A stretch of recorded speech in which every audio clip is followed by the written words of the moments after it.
നല്ല ഒരുപാട് ആരോപണങ്ങളാണ് കേട്ടുകൊണ്ടിരിക്കുന്നത്. ഒന്ന് ജമാഅത്ത് ഇസ്ലാമിക്കും ലീഗിനും കീഴടങ്ങിയെന്ന്, ഒരു സ്ഥലത്ത് പറയും BJPക്ക് കീഴടങ്ങിയെന്ന് പറയും. ഒരാൾക്ക് കീഴടങ്ങുന്ന സർക്കാരല്ല ഇവിടെയുള്ളത്. ഒരാളും ഈ സർക്കാരിൻ്റെ മീതെ ഒരു തരത്തിലുള്ള സമ്മർദ്ദവും ചെലുത്തില്ല.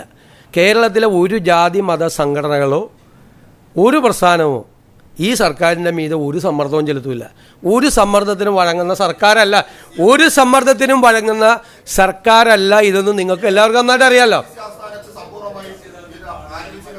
അത് അതിനെക്കുറിച്ചുള്ള വിശദീകരണം ACC തന്നെ പറയും, ഞാനല്ലോ പറയണ്ടത്.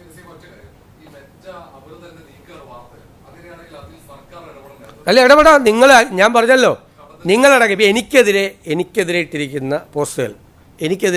പോസ്റ്റുകൾ ഞാൻ പറഞ്ഞ കഴിഞ്ഞ ദിവസം, അത് നീക്കം ചെയ്തതിനെതിരായിട്ട് നിങ്ങൾ ആരെങ്കിലും പരാതി കൊടുത്താൽ അതിൻ്റെ കൂടെ സർക്കാർ നിൽക്കുക.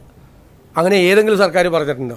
ഏതെങ്കിലും മുഖ്യമന്ത്രി പറഞ്ഞിട്ടുണ്ടോ? എനിക്കെതിരെ എന്നെ അധിക്ഷേപിക്കുന്ന തരത്തിലിട്ട പോസ്റ്റുകളാണ്, അധിക്ഷേപിക്കുന്ന തരത്തിലിട്ട പോസ്റ്റ്. അത് നീക്കം ചെയ്തതിനെതിരെ നിങ്ങൾ പരാതി കൊടുത്താൽ നീക്കം ചെയ്ത മെറ്റയുടെ കൂടെയല്ല, ആ പോസ്റ്റ് എന്നെ അധിക്ഷേപിക്കുന്ന പോസ്റ്റ് ഇട്ട നിങ്ങളുടെ കൂടെ നിൽക്കുക ഈ സർക്കാർ.